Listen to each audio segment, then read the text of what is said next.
Bonjour. Les bandes dessinées sont des histoires. Ils sont comme des romans ou n'importe quoi d'autre. Donc, la première chose à faire est de devenir bon conteur. Dixit l'éditeur et auteur de bande dessinée Stan Lee. C'est avec plaisir que nous recevons aujourd'hui chez Art et Lettres à ICI Télévision Patrick Ringuette, plus connu sous le pseudonyme Le Crayonneux. Il est originaire de l'Abitibi et auteur-dessinateur depuis plus de 3 années. Pour lui, tout a commencé avec la BD indépendante Prospector, co-créée avec son ami Roger Lemay. Déjà 2 tomes parus. Ensuite est venu son tout premier contrat d'édition aux éditions Nanashi pour son manga Blood Rider. Patrick Ringuette a déjà participé au Salon du livre de l'Abitibi en 2019. Il enseigne présentement son art à travers plusieurs ateliers. Alors Patrick, bonjour et bienvenue chez Art et Lettres. Bonjour. Ça fait Je suis plaisir de vous content d'être là. accueillir. Ça fait plaisir. Vous parlez de l'Abitibi, Témiscamingue. Très bien, un auteur, dessinateur de BD. Donc avec cette passion, cette vocation, j'imagine que ça a commencé peut-être depuis l'enfance. Comment ça a commencé? Voulez-vous nous en dire plus, cette vocation pour la bande dessinée, justement? Ça a commencé avec les comics book américains, puis la BD franco-belge, genre Tintin, puis Lucky Oui. Luke, puis tout ça. Puis le comic book américain, les super-héros, puis surtout le Superman, Batman. Puis ensuite, un matin, je regardais beaucoup de dessins animés quand j'étais petit, du Disney, n'importe quoi. Puis un matin, je m'étais levé avant mes parents, puis j'avais mis la télé, puis j'avais regardé Dragon Ball. Puis à partir de Dragon Ball Z, le manga a toujours été une vocation par la suite, là. La bande dessinée en général, mais le manga, ça a toujours été l'art et le médium que j'ai préféré depuis plus jeune. Depuis tout jeune. Alors justement, il y a un lexique à la bande dessinée, un jargon. Alors, par exemple, Ouais. BDphile, c'est lecteur passionné de bande dessinée. Puis on entend ces dernières années, surtout ces termes, comme vous venez de le mentionner, manga, mangaka, manhwa, gekika ou gekika, je ne pense pas comment on le prononce dans le fond. Voulez-vous nous dire ce que c'est qu'un manga et justement, quel est votre style d'orientation pour la bande dessinée? En fait, du manga, si on le traduit mot pour mot en japonais au français, ça veut dire bande dessinée. Fait en vrai, Ah, d'accord. ouais, c'est juste une autre, c'est le genre, en fait, qui est différent que de la BD franco-belge ou la BD américaine. La BD japonaise est beaucoup centrée sur l'émotion et l'action. Puis la BD, mettons, franco-belge, c'est l'histoire. Puis la BD des super-héros, c'est l'impressionnant, un peu comme un bon film d'action. Puis votre style d'orientation à vous, donc vous êtes plus influencé par les mangas qu'autre chose? J'adore vraiment tous les médias, mais celui que je préfère pour raconter, moi, c'est le manga, vu qu'on a beaucoup de pages pour le faire. Tu sais, une BD, un album en franco-belge, c'est environ 48 pages. Un comic book américain, c'est format kiosque, c'est environ 28 pages, 22 à 28 pages. Fait que un manga, c'est 180 pages. Fait que j'ai choisi le format pour les pages, puis l'émotion que je pouvais passer au travers de ces pages-là. Excellent. Alors, le tout a commencé, comme je l'ai mentionné au début, avec la BD indépendante Prospector ou Prospector, puisqu'on le prononce avec l'accent anglais là. Vous avez, oui, avec l'anglicisme, comme vous dites, avec votre ami Roger Lemay. Alors, voulez-vous nous en dire plus? Comment est venue cette idée et qu'est-ce que vous avez voulu transmettre à travers cette bande dessinée? Ça a commencé, c'était un vieil ami à moi. Puis j'ai eu mon contrat d'édition pour Blood Rider un petit peu avant. Puis, mais j'avais pas d'expérience, fait que la BD indépendante est venue à force de jaser avec mon ami Roger Lemay. On s'est lancé comme un petit défi de raconter ces anecdotes les plus juteuses les unes que les autres au travers de nos histoires, parce que c'est un prospecteur de métier, Roger Lemay. Fait qu'il y avait beaucoup de choses à raconter. Fait qu'à partir de ce qu'il nous racontait, on a créé une BD ensemble qui s'appelle Prospector. Et puis que veut dire ce nom? Parce que moi, bon, dans un premier temps, en entendant ce nom-là, c'est comme prospecter. Est-ce qu'il y a une idée de recherche de quelque chose ou une quête de quelque chose? Ben, comme je disais, vu que Roger était prospecteur de métier, ben, on a Mhm. créé tout un univers que c'est comme si les ressources humaines se seraient toutes épuisées, puis que l'or serait le dernier conducteur, le dernier combustible. C'est vraiment la dernière ressource humaine qui reste pour pouvoir construire puis continuer d'avancer en tant que civilisation. Fait qu'il y a l'équipe Oui. 007 qui travaille pour l'organisation Prospecteur, Mhm. qui part de mission en mission chercher des Golden Globes qui sont des gros globes d'or qui Mhm.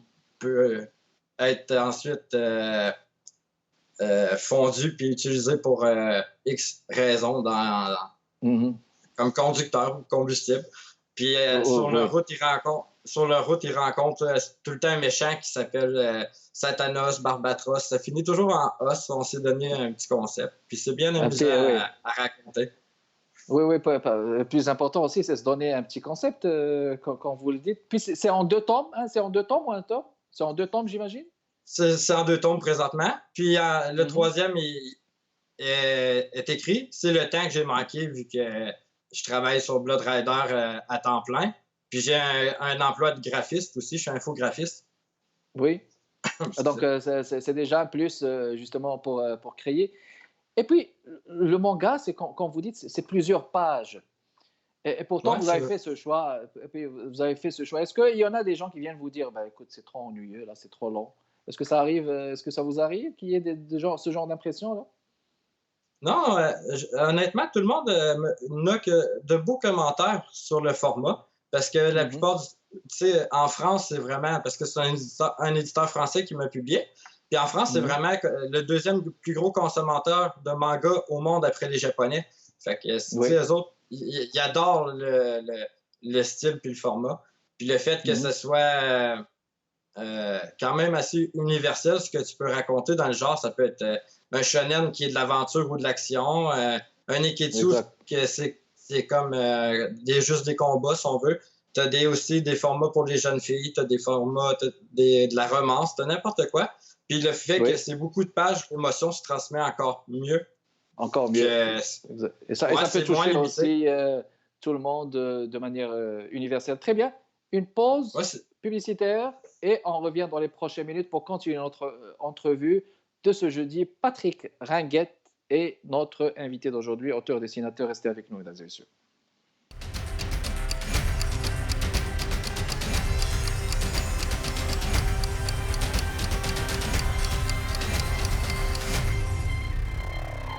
De retour avec vous, mesdames et messieurs, dans le cadre de Arts et Lettres. Patrick Ringuette, auteur-dessinateur, donc qui est notre invité d'aujourd'hui. On parle de bande dessinée dans les arts et les lettres. C'est un art qui est très présent et il y a beaucoup d'affluence des jeunes sur ça. Et puis on parlait de manga justement avec Patrick. On va retourner à Prospector. Normalement, donc, ce que je veux dire, normalement, est-ce qu'il y a un style ou une vocation, je veux dire, une orientation de bande dessinée québécoise présente chez nous au Québec? ben, la BD québécoise est de plus en plus en essor, mais si tu recules de quelques années, c'était presque un monde très fermé. Peu d'auteurs réussissaient à être publiés, en tout cas des jeunes. Mais les nouveaux auteurs comme Alex de Agent-Jean ou peu importe, des Oui. jeunes auteurs comme ça, ouvert Mhm. beaucoup de portes à la BD jeunesse, surtout jeunesse. Puis Mhm. les light novels, qui est comme plus un style graphique, un peu, ça se traduit par roman graphique. Ça Mhm. commence à être de plus en plus populaire au Québec.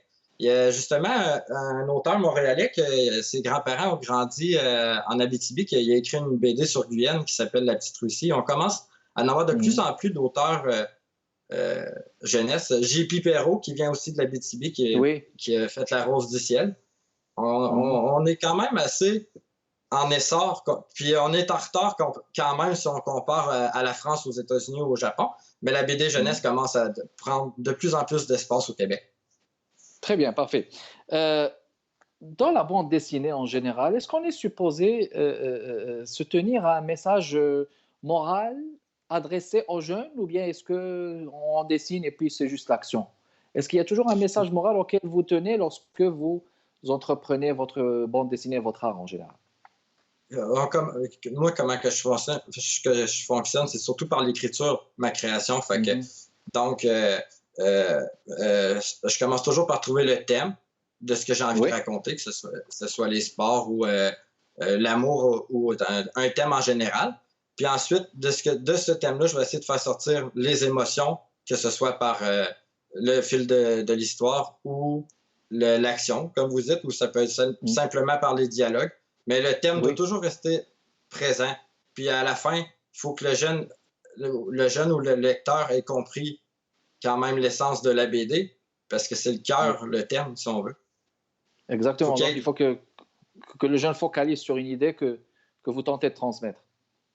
Voilà, elle peut être universelle, l'idée, elle peut être générale, mais il faut que l'interprétation soit là quand même à la fin de l'histoire. Il faut qu'il y ait un dénouement, comme peu importe un film. Une BD, une BD, je le compare souvent à un film, un manga à une série pour la longueur. Le manga, tu l'étires sur l'action, puis une BD, tu y vas du début à une fin. Le manga, il va s'étirer sur plusieurs tomes. Voilà, très bien. Donc, il y a un début et une fin avec une thématique ou des thématiques transmises. Là, techniquement parlant, avec quoi travaillez-vous? Est-ce que ça prend un logiciel? Travaillez-vous à la main? Comment ça fonctionne? Je travaille au traditionnel et au numérique. Pour le traditionnel, je vais crayonner. Je vais storyboarder d'abord. Je vais crayonner ensuite mes pages. Je vais les ancrer avec une plume et des feutres là, et de l'encre de shit. Et ensuite, je les scanne et sur Prospecteur qui a de la couleur, je termine la couleur au numérique. Puis donc à la main, c'est plus pratique, vous voulez dire? Non, peu importe la technique, c'est de se sentir à l'aise. Moi, ce que j'aime, c'est de sentir le papier, sentir le crayon. Et je me sens plus à l'aise avec mon trait. Mais j'en fais beaucoup aussi à tablette numérique, à tablette graphique au numérique. Exemple, que j'ai un décor que j'apprécie moins, que j'ai fait à la main, ben, je peux la retravailler ensuite à tablette graphique ou des visages que j'ai ratés à la main. Au lieu de recommencer la page, ben, je vais la retravailler au numérique. J'associe beaucoup les deux techniques, mais beaucoup utilisent que le traditionnel ou que le numérique. C'est selon comment on est à l'aise. Le numérique est plus rapide si on est à l'aise avec, mais le traditionnel est plus précis si on veut. Oui, le traditionnel est plus précis. Ça prend peut-être un art beaucoup plus poussé, j'ose présumer, à ce moment-là. Mais là, on parle d'un manga. Manga, hein, ça a des origines nippones, japonaises. Est-ce qu'à ce moment-là, vous travaillez avec ça et vous essayez de transposer, de transmettre un esprit québécois dans votre bande dessinée? Est-ce que c'est bien ça? Dans Blood Rider, je me suis beaucoup inspiré de la légende arthurienne pour créer mon univers, mais dans la façon que j'écris, je reste beaucoup québécois, donc beaucoup de termes d'expression, surtout pour l'humour, j'essaie beaucoup d'introduire ce que notre patois un peu. Surtout les façons de parler de certains villageois où j'essaie beaucoup de présenter le Québec au travers les personnages. Donc à travers des personnages, oui.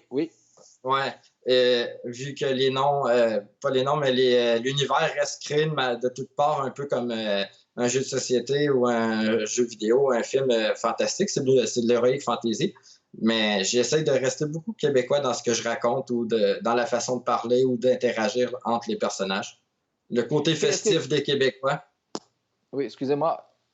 Normalement, est-ce que vous gardez donc, la langue française là? Donc, c'est toujours en français, n'est-ce pas? J'essaie d'utiliser un français quand même pour prospecteur. J'essaie de garder un français assez général pour que ça reste compréhensible, peu importe pour le lecteur qui le lit. C'est l'interlocuteur le plus important dans la façon qu'on raconte ou qu'on écrit. Oui, exactement. C'est l'interlocuteur. Et j'imagine qu'avec la langue française présente, hein, n'est-ce pas, dans tout le Québec, auprès du lecteur francophone. Oui, c'est de rester général dans notre français. Si on choisit une façon d'écrire, il faut la tenir jusqu'à la fin. Voilà, aller avec ça jusqu'au bout. Très bien, encore une pause publicitaire. On revient dans les prochaines minutes, mesdames et messieurs.